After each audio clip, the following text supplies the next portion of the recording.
The WNBA's top veterans wanted the world to believe they built this league's new golden age. But now, after trash negotiations froze free agency and triggered a complete shutdown, Sophie Cunningham finally called their bluff, mocking veteran leaders on her podcast and exposing the real cost of their jealousy toward breakout stars like Caitlin Clark. Why are veteran leaders trying to erase the very players saving the league? And how far will this sabotage go before fans and the Fever say, enough? Numbers decide who actually gets paid and who is left waiting for a miracle. The WNBA Players Association came to the table asking for a 30% share of gross league revenue and a salary cap set at $10.5 million. That is not just a raise, it is a leap that would push average player salaries close to $1 million, with top contracts reaching $2.5 million. The union's pitch is built on the league's growth, pointing to record viewership, sold-out arenas, and the kind of buzz the WNBA has never seen. They argue that if the league is finally making real money, players deserve their cut before the league deducts for charters, hotels, or anything else. League officials flipped the math. Instead of a share of gross revenue, the league wants to take out about 80% of that money first, saying it needs to cover operating costs, travel, and expansion. What remains is called net revenue. From there, the league is offering players 70% of that smaller pot, with a salary cap that starts at just $5 million. In practice, that means the total money available for all players is less than half what the union wants. For a league projecting $350 million in revenue, the WNBPA plan would put $105 million in player pay and benefits. Under the league's plan, after deductions, the player share drops to just $49 million. This is not just a debate over percentages. It is a standoff over how real the league's boom actually is and who should benefit first. The union points to stars like Caitlin Clark, whose arrival has doubled television ratings and sent merchandise sales through the roof. They say the league can afford to pay up. League officials argue that without covering costs, the WNBA risks blowing up its future for a short-term payday. Every week, negotiators exchange emails and proposals, but the gap has not budged. The union's ask is aggressive, banking on momentum and new fans to back a demand for a bigger slice. The league's answer is cautious, sticking to a model closer to what men's leagues used decades ago. The result is a freeze. No signings, no trades, no progress. Just a growing sense that the sides are speaking different languages. For players stuck in limbo and fans desperate for a new season, these numbers are not abstract anymore. They are the wall that nobody seems willing to climb. January 9th arrived without a handshake, and the clock ran out on the WNBA collective bargaining agreement, known as the CBA. By the next morning, everything froze. No free agency, no trades, no expansion draft for Portland or Toronto. Unanswered calls stacked up on agents' phones. For the first time in years, the league's offseason turned dead silent. Players, coaches, and teams locked in place by an official moratorium. The only movement came through weekly emails from the Players Association, each one repeating the same message: nothing new, nothing moving. Sophie Cunningham, stuck in free agency limbo, called the whole thing dumb on her podcast and warned that a lockout could be next. The league's official line cited status quo, no business as usual until a new deal was signed. Behind closed doors, frustration boiled over. Veterans with contracts watched their teammates' futures hang in the balance. Young stars like Caitlin Clark and Aaliyah Boston, who had just electrified arenas and driven ratings to record highs, found their momentum stalled. Even the expansion teams, hyped for a splashy debut, sat idle. The sense of opportunity slipping away was everywhere. On January 17th, the collective bargaining agreement expired for good. The moratorium became the new normal. No one could sign, negotiate, or even talk deals. For players, it meant months of uncertainty. No guarantees, no planning, just waiting. For team owners, it meant a roster freeze at the exact moment the league was poised for its biggest leap in decades. The headlines called it a standoff, but for everyone inside the league, it felt like being locked out of their own future. Fans, who had just packed arenas and crashed merchandise sites, watched the chaos unfold online. Social feeds filled with questions. Would the 2026 season even happen? Why was the league risking its own momentum? The mood shifted from excitement to disbelief as the days dragged on. The WNBA boom, fueled by new stars and new fans, now sat on ice, held hostage by a negotiation that had stopped being about numbers and started feeling like a power struggle with no end in sight. Caitlin Clark didn't just walk into the WNBA, she blew the doors off. In her rookie season, league viewership soared to an average of 1.32 million per game, nearly triple the numbers from the year before. Merchandise sales didn't just edge up, they exploded, posting a 236% spike as new fans snapped up Fever jerseys and Clark's name became a fixture in every online shop. At Gainbridge Fieldhouse, the crowd looked different, louder, younger, and bigger than ever. Attendance among fans under 30 jumped, with opening month ticket sales hitting a level the league had not seen in over 2 decades. It wasn't just Clark either. Lexi Hull, Aaliyah Boston, and Kelsey Mitchell turned Indiana into the league's hottest ticket, with lines wrapping around the block on game nights. The Fever's home games sold out in minutes, and road crowds followed them from city to city, hoping to catch a glimpse of the new stars lighting up the court. The surge didn't stop at the arena doors. Social media buzzed with highlights, memes, and debates, pulling in fans who had never bothered with the WNBA before. Networks scrambled to add more games to their schedules, and sponsors lined up, eager to be part of the action. The numbers left no room for denial. The league's boom was real, and it was being driven by a new generation that brought energy, style, and a sense of possibility the WNBA had not seen in years. For the first time, the future felt wide open, and the old excuses about limited growth just did not hold up anymore. Veteran voices in the WNBA have not been shy about their doubts. As the spotlight shifts to new stars and sold-out arenas, the old guard has started drawing lines in the sand. Some of the league's most established names have openly questioned whether this surge in popularity is really about basketball or simply a passing fad tied to one player. In interviews, comments such as "she has not proved anything yet" and "let's see if these fans stick around" have become a familiar refrain. The message is clear: not everyone is ready to hand over the keys to the next generation. But the skepticism does not end with words. Over the past 2 seasons, highlight reels have quietly left out some of Caitlin Clark's most electric moments.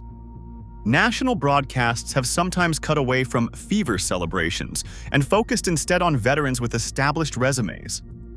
Even league social media channels, usually quick to jump on viral plays, have been slow to share Clark's record-breaking performances. The pattern has not gone unnoticed by fans who have taken to X and Reddit to call out what they see as deliberate erasure. Posts comparing Clark's viral three-pointers to the muted coverage of her rivals rack up thousands of likes overnight. The tension plays out every night on the court. When Clark, Lexi Hull, or Aaliyah Boston make a big play, the reaction from some veteran defenders is icy at best, with stiff handshakes, clipped post-game comments, and a sense that the newcomers are still on probation. Meanwhile, the Players Association, led by veterans with deep ties to the league's past, insists that real value comes from years of grind, not just a single breakout season. As the negotiation stalemate drags on, the split between the old guard and the new wave grows wider. This debate is no longer just about money. It is about who gets credit for the league's rise and who decides what the future looks like. Sophie Cunningham did not tiptoe around the chaos. On January 15th, she fired off on her podcast, "Show Me Something," and did not bother with a filter. She said the collective bargaining agreement is so dumb right now that it is heading toward a lockout. When a CEO host asked about progress, Sophie doubled down. "No, honestly, nothing. We get weekly emails from the Players Association side of things, and it is just so dumb," she said, repeating the word until it landed. No one listening could miss the message. Cunningham was not just frustrated. She was openly mocking the negotiation circus, from endless email updates to what she called a parade of excuses. The way she dragged out that word, dumb, made it sound like an inside joke everyone was tired of hearing. Players stuck in limbo. Fans locked out of free agency drama. Owners watching the league's best chance at growth freeze in place. Her rant cut deeper than numbers and contracts. Sophie called out veterans who seemed to be clinging to power and acting like the league's recent boom is their personal victory lap. She refused to accept the idea that weekly email blasts and more meetings will fix anything. Her message was clear. The old guard running the Players Association are out of touch and out of ideas, and that is holding the league back. Sophie also raised the issue of perceived conflicts of interest, pointing to reporting about veteran players with business ties beyond the WNBA. Those questions feed the sense that some decisions are being made for the wrong reasons. Fans noticed. The backlash was immediate and intense. Social feeds filled with anger and disbelief, and calls for accountability grew louder. For many fans, this became personal. New stars like Caitlin Clark have brought a tidal wave of attention and new audiences to the league, and they want that momentum protected. Sophie turned her frustration into a rallying cry for the new generation, and for fans who are tired of seeing growth stalled by bad negotiation tactics and internal politics. Her words put the union's failures on blast and handed the mic to players and fans eager to move on. The takeaway is simple and hopeful.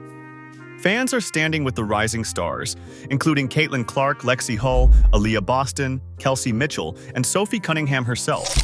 They want progress, not stall tactics. They want deals that grow the game and protect players. As the calendar turns toward the next season, the league's future feels both precarious and full of promise. The question now is whether the Players Association will listen, or whether the crisis will only deepen. Refund requests started pouring in before the ink was dry on the latest press release. Fans who had waited years for the WNBA to finally break through were not about to let a business freeze ruin their season. On X, the hashtag #SaveOurSeason trended for 3 days straight, with thousands of posts tagging both the league and the WNBA Players Association. Some fans threatened to pull their season ticket money if the standoff dragged on. Others posted screenshots of refund confirmation emails, adding fuel to a fire that was already spreading across team forums and group chats. Local sponsors who had just signed on for the 2026 season found themselves fielding angry calls and nervous questions. In Indiana, ticket brokers reported a spike in refund requests within 48 hours of the moratorium announcement. For the Fever, who had just smashed attendance records, the mood shifted from celebration to panic. Small businesses that depended on game night crowds, bars, merch shops, and rideshare drivers started to worry that the boom they had banked on might be over before it really began. Grassroots groups sprang into action, organizing letter-writing campaigns and online petitions aimed at both sides of the negotiation. One fan club in Connecticut even rented a billboard outside the league office, plastered with the message, "Let them play." The message was clear. Fans saw themselves as part of the league's success, and they were not about to be sidelined by boardroom drama. Even on college campuses, where Caitlin Clark's name had become a rallying cry, students organized watch parties for old Fever highlights and called out the Players Association for risking the momentum that had finally made women's basketball a national story. The backlash was not just noise, it was a warning. For every week of silence, the league risked losing not just dollars, but the trust of the new generation of fans who had put them on the map. In a league built on community, the message from the stands was simple: fix this or watch us walk. Sophie Cunningham's patience finally snapped. She was not the only one looking for an exit. As the collective bargaining agreement freeze dragged on, players began weighing options outside the WNBA. The most eye-popping move came when Sophie signed with Project B, a new global league backed by Silicon Valley money and promising more than $2 million per contract and more than 8 times the WNBA Supermax. She had turned the offer down twice before. This time, the chaos at home made her decision easy. Project B was not just about cash. The deal included equity stakes for players, letting stars like Cunningham shape a league from the ground up. That shift in leverage was obvious. While the WNBA Players Association argued publicly for a bigger slice of the pie, some of its own leaders were quietly baking a new one. Breanna Stewart and Nafisa Collier, both vice presidents on the Players Association Executive Committee, were already co-founders of Unrivaled, a rival league offering million-dollar salaries and a stake in the business. Stewart dismissed talk of a conflict of interest, but she wore Unrivaled gear to all-star events and recruited teammates behind the scenes. Collier called her dual role an asset, not a problem. The message to the WNBA was clear. If the league and its union could not get their act together, the best talent would simply walk. For players stuck in limbo, the lure of guaranteed money, ownership, and global exposure was hard to ignore. Contracts that once seemed impossible in women's basketball were suddenly real. $2 million upfront, equity in the league, touring schedules that promised packed arenas from Paris to Sao Paulo.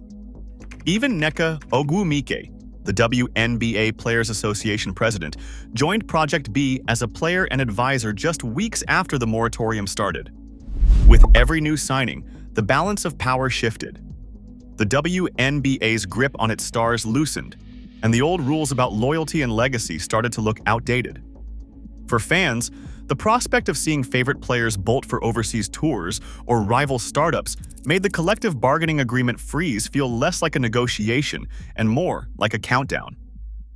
The future of women's basketball was suddenly up for grabs, and the next move belonged to whoever could offer the best deal, no matter what badge they wore last season. Right now, the WNBA's future hangs on choices made by those clinging to old power. Fans see record-breaking viewership and sold-out arenas, yet free agency is frozen, and new stars are sidelined by players' union infighting. This is not just about basketball, it is about who shapes the next era. The game cannot wait for ego to step aside. Drop your thoughts below and join the conversation.